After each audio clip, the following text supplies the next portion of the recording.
£618 million later, Erik ten Hag has left Manchester United Football Club. The last 18 months of Erik ten Hag as Manchester United Football Club has been horrendous. It should have happened in the summertime that he got let go. As soon as the FA Cup won, they should have did what they did with LVG with him, but they gave him time. Obviously, the new board came in and they were trying to readjust and figure things out. But the football Manchester United played over the last 18 months was horrific.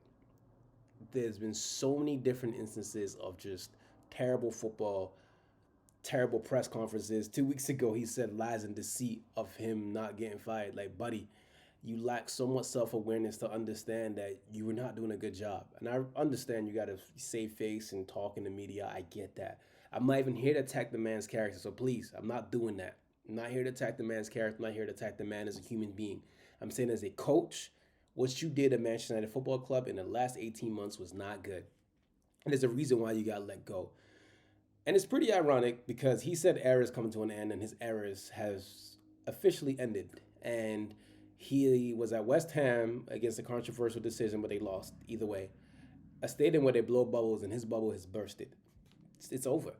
And Ruud van Nistelrooy will take over as the interim manager. They've been linked to so many different names. There's been Ole Gunnar Solskjaer. There's been Thomas Frank. There's been Ruben Amorim from Sporting. There's also been Julian Nagelsmann, the coach of Germany. Xabi Alonso. Thomas Frank is another name.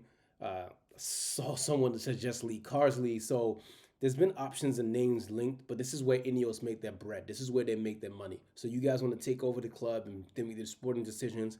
Now the ball's in your court. But they do have some really talented people there. Jason Wilcox, who was at Manchester City and won the Premier League at Blackburn. You have Omar Barada, who was at Barcelona, and he was also at Man City. You also now have Jason Wilcox, like I mentioned, but you also have Dan Ashworth. Dan Ashworth was in charge of England and building the England DNA with Matt Crocker, which I've said ad nauseum. But these are some really experienced and talented guys. Again, Jean-Claude is another guy who was at PSG, and he's another part of the group. He was at Juventus also. So they have a lot of bright minds in there. It's really not down to them to figure out how we're going to attack this. How are we going to make this club get back to the way that we know that Manchester United should be in? I'm going to read you off some stats to show you how bad it's gotten this season under Erik ten Hag, because last year they finished 8th, which is the worst finish Manchester United have ever had in the Premier League. Man United currently sit in 14th position. Only one club has scored less goals than Man United in the Premier League this season. That's Crystal Palace with 6. Manchester United Football Club in the Premier League have scored 8 goals. So you mean to tell me from August till November, we're basically in November at this point, Man United Football Club have only scored 8 goals, but they have the most big chances missed. The XG is underperforming if you're into those sort of stats. Against the big 6, 19 losses, 12 wins, 7 draws at a 31% win rate. Losses last 18 to 47. The last time Man United won a European competition was October 24, 2023 against Copenhagen. Since then, 2 losses, 4 draws. There's no style there, man. The style of football is bland. It's boring. He's not platforming the right players. You're having Diogo Dalot more in a box than Marcus Rashford. The Garnacho's been your outlet, and he can't finish to save his life. He has a knee injury. You have a talented person in Ahmad who doesn't really get too many minutes. You are putting players in the most random position. Why is Mazraoui playing as a 10? You're saying the reason Mazraoui played as a 10 is because we went away and the noise was too much, so you can't play with 4 attackers at a hectic stadium. You're Man United. You're the coach of Manchester United Football Club. Act like it. Have some cojones about you. I put your foot down and realize this is where I'm at. So he's gone. Rudy's taking over. Ineos, it's time for them to really figure it out. But man, it has been a rough 18 months to Man United fan to one, see the boring jokes. First of all, your jokes suck. I'm sorry. Your Erik ten Hag jokes, they're not funny. They suck. At least workshop something and make it funny. Your jokes stunk, okay? It was not fun. That, a lot of rival fans are upset. Obviously, they love seeing Man United be down, and it is what it is. But for me as a fan of this club, it just was so abject. There was nothing to see. The players didn't look like they were having fun. They looked like they were stressed out. Like the players were not doing the most basic things, like cutting the ball back on the edge of the box, just doing things that just made any sense. They couldn't string any passes together. The midfield just looked so disjointed. And there's so much talent in this squad. I truly believe this is a squad that should be fighting for top four. But let's say win the Premier League because that's a step too far for this squad. I think some more improvements need to be made, especially midfield and in the fullback position. But this is a squad that should be competing for the top four. This club should not be getting beaten by West Ham. This club should be finishing their chances. Yesterday, the first half was on the players, second half was on Erik ten Hag against West Ham. However, with that said, he's gone. And I'm going to give you a great example of what platforming players means.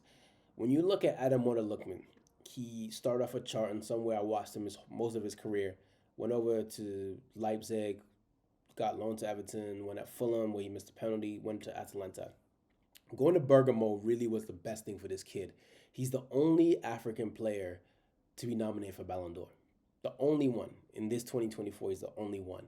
And he said going to Atlanta made him a much better player because Gasperini put him in a platform for him to succeed and do very well. And that's what a coach is supposed to do. A coach is really supposed to get the best out of your players. A coach is supposed to put them in the best position for them to win, make them much better men, make them much better humans or women. That is also there too. But Erik ten Hag has not done that. And I really want to see what a new coach can do, what an attacking coach can do, what a forward-thinking coach can do, what a coach who wants to really invest in the academy can do. Because look at Hansi Flick. Hansi Flick has gone to Barcelona and fit like a glove. United need a coach who, one, isn't scared. Two, is also just really just someone who can take, blame and onus. They can say, hey, I messed up here. Not blaming the youth, not blaming injuries, not blaming this and saying, oh, I won 2 trophies. We're going to be fine. Trust the process. Need a coach who has cojones. Need a coach who can talk to the media and have gravitas. A coach who has a lot about himself. A lot of coach who shows off like, hey, I am the man here. This is my job. I'm here to exude that. Because you see that in the best of coaches in any sport. You see that with Pep Guardiola. You know he's the man at Man City. You see it with Xabi Alonso. You see it with Hansi Flick, as I mentioned. Even over at Inter, Inzaghi, he shows that he's the man. Even Atletico Madrid, that's Diego Simeone's team through and through. So real coaches are real men who show like, hey, listen, this is my club. Mikel Arteta at Arsenal, he shows that that's what he is. Even if you're going to go to other sports, if that's what you want to do. Joe Mazzulla shows that he's the coach of Boston Celtics. Mike Tomlin shows he's the coach of the Steelers. So you see that there's coaches who show that, listen, this is my domain. I run this, and this is what I do, and the players will die for me. And that's what you need. You need coaches who players will run through a brick wall for, but also the coaches doing very well tactically. So Erik ten Hag, you have spent once again £616 million. Buddy, you tried, but it was not good. It was not good. You won 2 trophies, FA Cup, Carabao Cup, fair enough. But it's now for someone else to take this job and take it to another level. And Man United, Ineos, the decision is on you. This is Talks with Tosin. Erik ten Hag is gone. I'm very happy.